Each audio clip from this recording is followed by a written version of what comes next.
Hey everyone, so this is just a quick video on how to set up SRS with il2.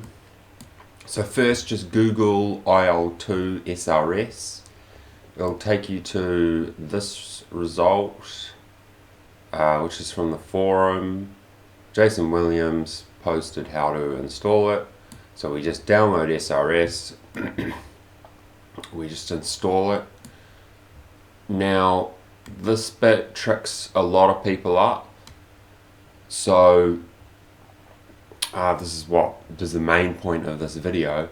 So startup.cfg. So il2 by default should be installed in your program files folder. In my case, I've installed it on a different hard drive, but it's still in a programs file folder and then il2 is in that folder. So I just search in Windows, I just search program files or the il2 folder, and I search for startup.cfg, and that will take me to a file called startup.cfg. Now I recommend you install Notepad++. You don't have to, but it's just a great, easy, small program and makes everything like this a lot easier to do.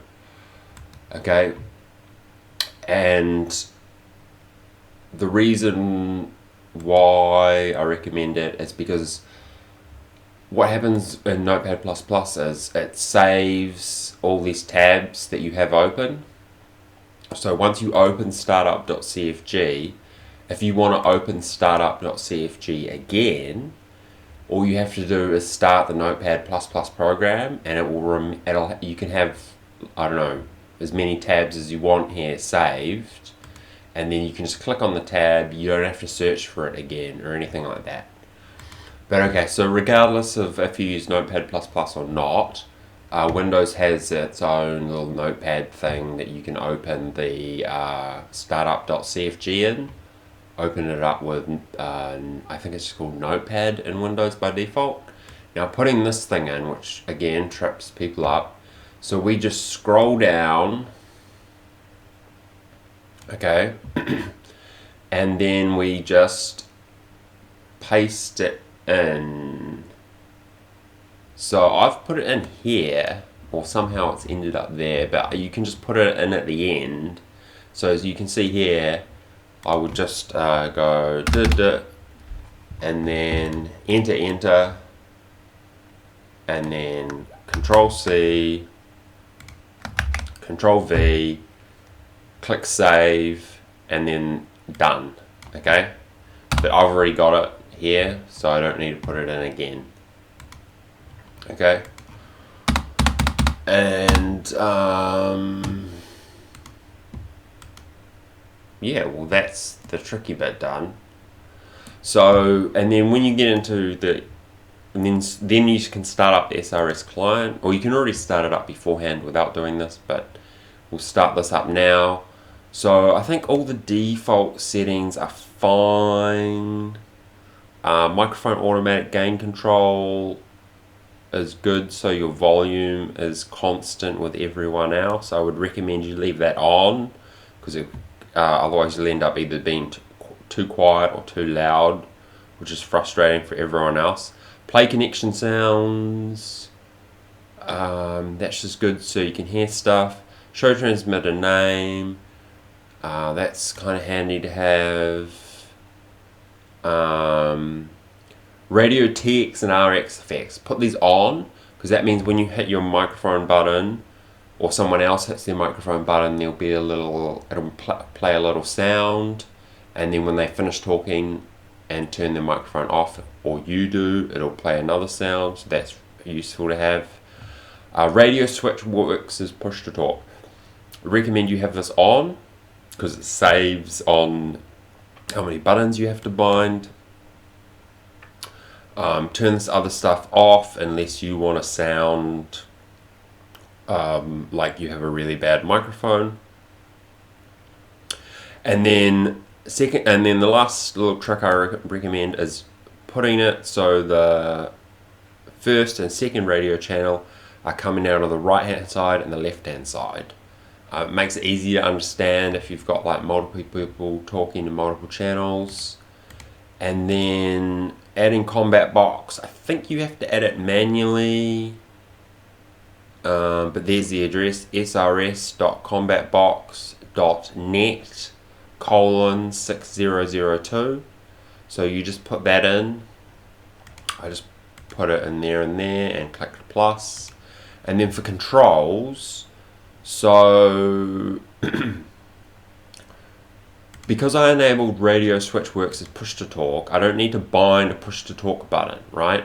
All I need to do is bind select first radio, select second radio, and put that on my controller, and then I can just hold that button down and talk. And then the other buttons that you might want, but I don't have binded, is radio channel up down. And the reason why I don't think you need them is because you can just click toggle radio overlay, and that'll give you this. And basically, I can't show it to you now because I'm not connected in the game, but when you connect to the Combat Box server, you'll get channel 1, channel 2, which is just a repeat of this, and then intercom, maybe depending on what plane you're on. So when you join the server, channel 1 is general communications. Channel 2 is like if you want to get a call sign from the AI bot or whatever. I never use any of that rubbish, but that's on channel 2. So when I'm flying, I just have channel 1 on my top radio, I have channel 3 on my second radio, just in case anyone wants to have a smaller group, but usually there's not enough people in channel 1 to warrant having separate groups. And then this overlay, if you have the game running, if you want to see this overlay on your game screen, then you have to have the game with full screen off. If full screen's on, this won't show up, but with full screen on, you can have this as like, you can have it, obviously you don't want it this big, but you can have it as a really small box. And yeah, and the person's name will come up if they're talking, but overall it's not that useful, so I just fly with it off. And then if you want to actually see what's going on, connect it, toggle client list will show you all the clients connected to SRS and both teams and the bots, and the bots will tell you what channel they're in, so you can remind yourself that you've got to go to channel 2 if you want to get a call sign. Yep, and they'll have little numbers next to them, and a lot of people get confused with what those numbers mean, but the first number is just the first channel they're in, the second number is the second channel they're in. So if it says next to their name like 1-3, so next to my name it'll say 1-3, that's because I'm in channel 1 and channel 3. I know that's not obvious at first, it's kind of easy to think, oh, he's in channel 1 with 3 other people or something, but no, that's what that is. And so this, a lot of people also don't know about this, and so you can see if is anyone actually on SRS and how many people are. Usually there'll be like 2 bots, I think, at least 2 bots per team, and then you'll have see actual players.